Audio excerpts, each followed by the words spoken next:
നമസ്കാരം. നാട്ടുരാജ്യ ന്യൂസിൻ്റെ രാഷ്ട്രീയ വാർത്തകളിലേക്ക് സ്വാഗതം. പരസ്യപ്രചരണം അവസാനിപ്പിച്ച് ഇന്ന് കൊട്ടിക്കലാശത്തിലേക്ക് തൊടുപുഴ.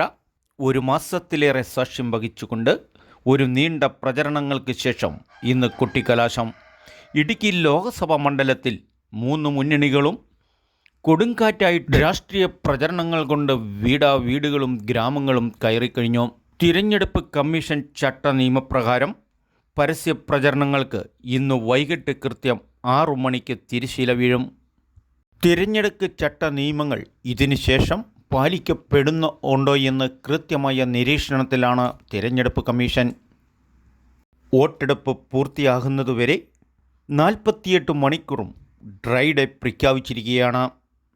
ദേശീയ തലത്തിലുള്ള നേതാക്കൾ വരെ പ്രചരണങ്ങൾ അഴിച്ചുവിട്ടുകൊണ്ട് NDA സ്ഥാനാർത്ഥികളും UDF സ്ഥാനാർത്ഥിയും LDFിൻ്റെ സ്ഥാനാർത്ഥികളും ശുഭപ്രതീക്ഷയിലാണ് ഇടുക്കി നിയോജക മണ്ഡലത്തിൽ.